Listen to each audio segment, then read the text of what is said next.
Hai teman-teman, perkenalkan nama saya Talenta Burtarigan dari kelas B reguler Pendidikan Sejarah 2020. Di sini saya akan membahas mengenai perkembangan Islam pada masa Bani Umayyah. Yang pertama kita akan membahas mengenai pendirian dinasti Bani Umayyah. Bani Umayyah adalah kekhalifahan Islam pertama setelah masa Khulafaur Rasyidin yang memerintah dari 661 sampai 750 di Jazirah Arab dan sekitarnya, serta dari 756 sampai 1031 di Cordoba, Spanyol. Bani Umayyah berasal dari nama Umayyah ibnu Abdi Syams ibnu Abdi Manaf, salah satu pemimpin dari kabilah Quraisy yang memiliki cukup unsur untuk berkuasa di zaman jahiliyah, yakni keluarga bangsawan. Cukup kejayaan dan mempunyai 10 orang putra. Orang yang memiliki ketiga unsur tersebut di zaman jahiliyah berarti mempunyai jaminan untuk dihormati dan mempunyai kuasa. Umayyah senantiasa bersaing dengan pamannya yaitu Hasim ibnu Abdi Manaf. Sesudah datang agama Islam, persaingan yang dulunya merebut kehormatan menjadi permusuhan yang lebih nyata. Bani Umayyah dengan tegas menentang Rasulullah. Sebaliknya Bani Hashim menjadi penyokong dan pelindung Rasulullah, baik yang sudah masuk Islam atau yang belum. Bani Umayyah baru masuk Islam setelah tidak menemukan jalan lain. Ketika Nabi Muhammad SAW dengan beribu pasukannya menyerbu masuk ke Mekah. Di samping ekspansi kekuasaan Islam, Bani Umayyah juga banyak berjasa dalam perkembangan di berbagai bidang pada masanya. Jabatan kursus yang seorang hakim atau Adi mulai berkembang menjadi potensi tersendiri. Gadi adalah seseorang spesialis di bidangnya.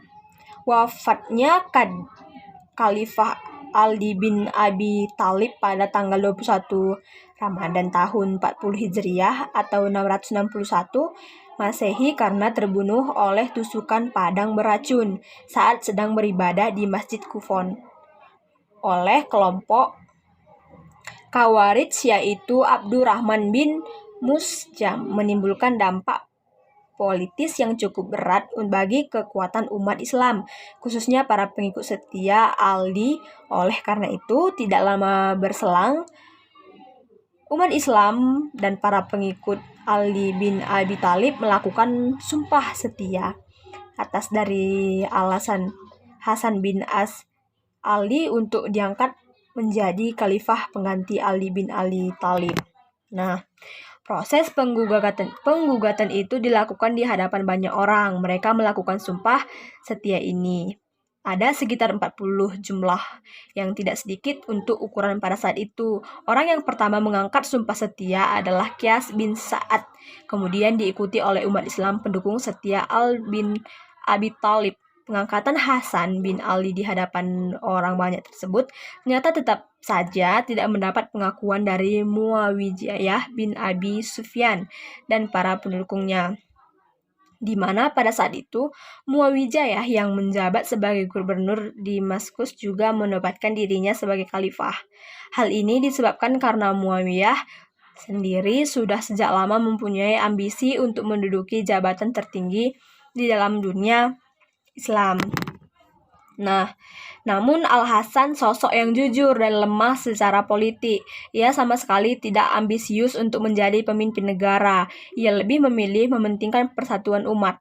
Hal ini dimanfaatkan oleh Muawiyah untuk mempengaruhi massa untuk tidak melakukan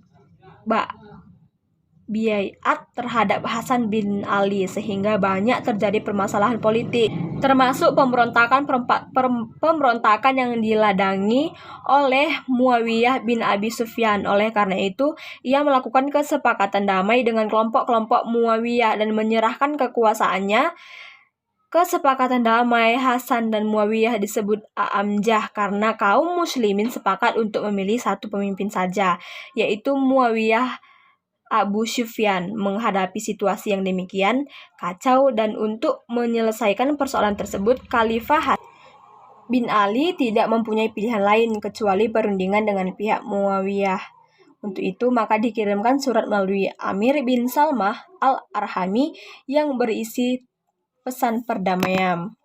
Dalam perundingan ini, Hasan bin Al mengajukan syarat bahwa dia bersedia menyerahkan kekuasaan pada Muawiyah dengan syarat antara lain: 1. Muawiyah menyerahkan harta Baitul Mal kepadanya untuk melunasi hutang-hutangnya kepada pihak lain. Yang kedua, Muawiyah tidak lagi melakukan cacian dan hinaan terhadap Khalifah Ali bin Abi Thalib beserta keluarganya. Yang ketiga, Muawiyah menyerahkan pajak bumi dari Persia dan dari daerah Bijaz kepada Hasan setiap tahun.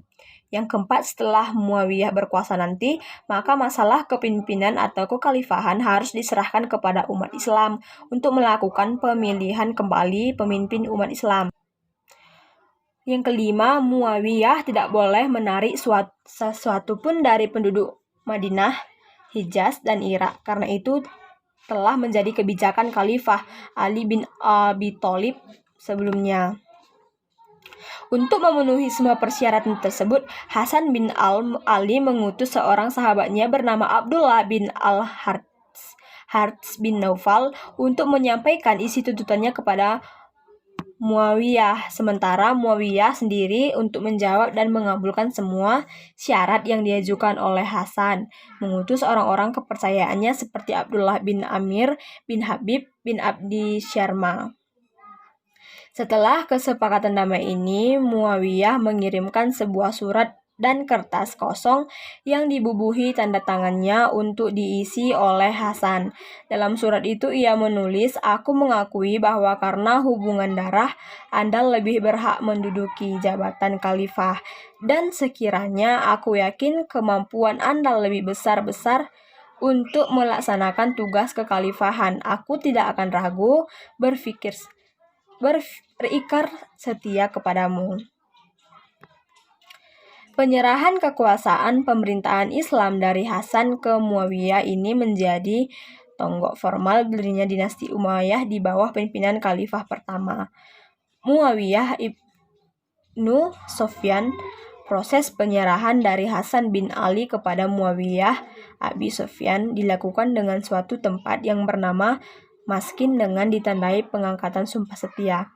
Dengan demikian berdirinya dinasti baru, yaitu dinasti Bani Umayyah, yang mengubah gaya kepemimpinannya dengan cara meniru gaya kepemimpinan raja-raja Persia dan Romawi berupa peralihan kekuasaan kepada anak-anaknya secara turun-temurun.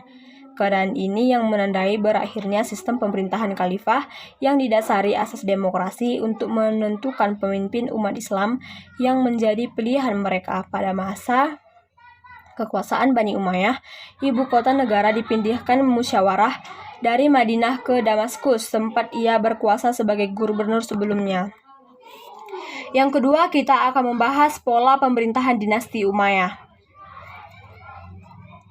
Aku tidak akan menggunakan pedang ketika cukup menggunakan cambuk, dan aku tidak akan menggunakan cambuk jika cukup dengan lisan. Sekiranya ada ikatan setipis rambut sekalipun antara aku dan sahabatku, maka aku tidak akan membiarkan lepas saat mereka akan menariknya dengan keras. Pernyataan di atas cukup mewakili sosok Muawiyah Abi Sofyan. Ia cerdas dan cerdik. Ia seorang politisi ulung dan seorang negarawan yang mempunyai kemampuan untuk membangun peradaban besar melalui politik kekuasaannya. Ia pendiri sebuah dinasti besar yang mampu bertahan selama hampir 1 abad. Dialah pendiri dinasti Umayyah, seorang pemimpin yang paling berpengaruh pada abad ke-7 Hijriah. Di tangannya, seni berpolitik mengalami kemajuan luar biasa melebihi tokoh-tokoh muslim lainnya. Baginya, politik adalah senjata maha dahsyat untuk mencapai ambisi kekuasaannya. Ia mewujudkan seni berpolitiknya dengan membangun dinasti Umayyah. Gaya dan corak kepemimpinan pemerintahan Bani Umayyah berbeda dengan kepemimpinan masa-masa sebelumnya, yaitu masa pemerintahan Khulafaur Rasyidin. Pada masa pemerintahan Khulafaur Rasyidin dipilih secara demokratis dengan kepemimpinan karismatik yang demokratis, sementara para penguasa Bani Umayyah diangkat secara langsung oleh penguasa sebelumnya dengan menggunakan sistem monarki hereditarius. Karena proses berdirinya pemerintahan Bani Umayyah tidak dilakukan secara demokratis, Terjadi beberapa perubahan prinsip dan perkembangan corak baru yang sangat berpengaruhi kekuasaan dan perkembangan umat Islam. Di antaranya, pemilihan khalifah dilakukan berdasarkan menunjuk langsung oleh khalifah sebelumnya dengan cara mengangkat seorang putra mahkota yang menjadi khalifah berikutnya. Orang yang pertama menunjuk putra mahkota adalah Muawiyah bin Abi Sufyan dengan mengangkat Yazid bin Muawiyah. Sejak Muawiyah bin Abi Sufyan berkuasa, para penguasa Bani Umayyah menunjuk penggantinya yang akan menggantikan kedudukannya kelak. Hal ini terjadi karena Muawiyah sendiri yang mempelopori proses dari sistem kerajaan dengan menunjuk Yazid sebagai putra mahkota yang akan menggantikan kedudukannya kelak. Penunjukan ini dilakukan Muawiyah atas saran Al-Mukarim bin Suk agar terhindar dari pergolakan dan konflik intern umat Islam seperti yang pernah terjadi pada masa-masa sebelumnya. Selain terjadi perubahan dalam sistem pemerintahan, pada masa pemerintahan ini, Bani Umayyah juga terdapat perubahan lain, misalnya masa Baitul Mal. Pada masa pemerintahan Khalifah Rasyidin, Baitul Mal berfungsi sebagai harta kekayaan rakyat, di mana setiap warga negara memiliki hak yang sama terhadap harta tersebut. Akan tetapi, sejak pemerintahan Muawiyah bin Abi Sufyan, Baitul beralih kedudukannya menjadi harta kekayaan keluarga raja seluruh penguasa dinasti Bani Umayyah. Berikut ada nama-nama ke-14 khalifah dinasti Bani Umayyah yang berkuasa. Antara lain sebagai berikut.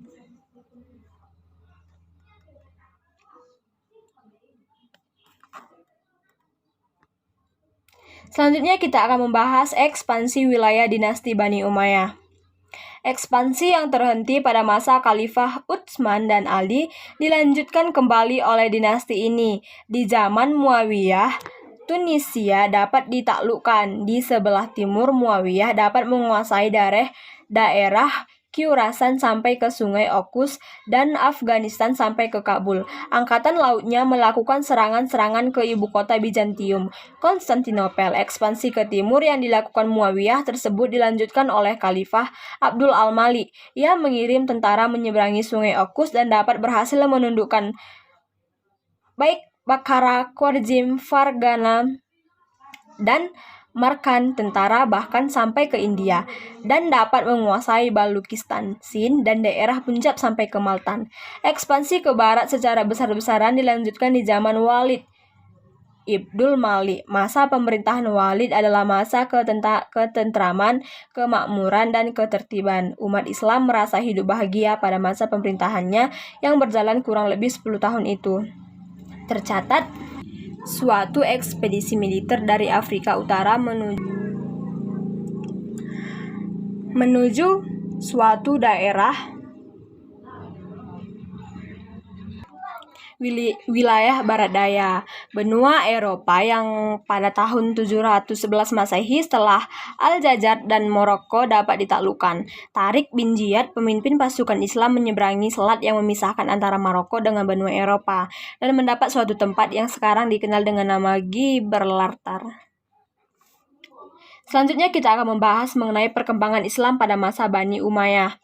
Dalam upaya perluasan daerah kekuasaan Islam pada masa Bani Umayyah, Muawiyah selalu menggerakkan segala kekuatan yang dimilikinya untuk merebut kekuasaan di luar Jazirah Arab.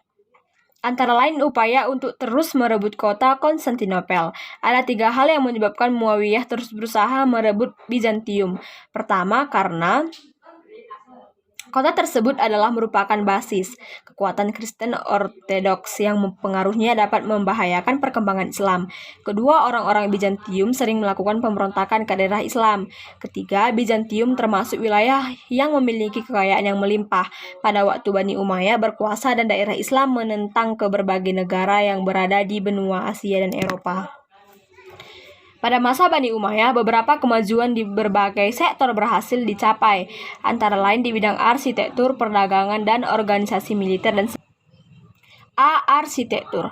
Pada masa Bani Umayyah, bidang arsitektur maju pesat, terlihat dari bangunan-bangunan arsitek serta masjid-masjid yang memenuhi kota-kota lama pun dibangun menjadi kota modern. B. Organisasi militer. Di zaman ini, militer dikelompokkan menjadi 3 angkatan, yaitu Angkatan Darat, Angkatan Laut, dan Angkatan Kepolisian. Yang ketiga, perdagangan. Setelah Bani Umayyah berhasil menaklukkan berbagai wilayah, jalur perdagangan menjadi semakin lancar. Ibu kota Basra di Teluk Persi pun menjadi pelabuhan perdagangan yang ramai dan makmur. Begitu pula di kota Aden. Yang keempat, ada kerajinan. Ketika Khalifah Abdul Malik menjabat, mulailah ia merintis pembuatan tiras semacam bordiran, yakni cap resmi yang dicetak pada pakaian khalifah dan para pembesar pemerintahan. Jadi teman-teman, sekian materi dari saya mengenai perkembangan Islam pada masa Bani Umayyah ini. Atas perhatiannya, saya ucapkan banyak terima kasih.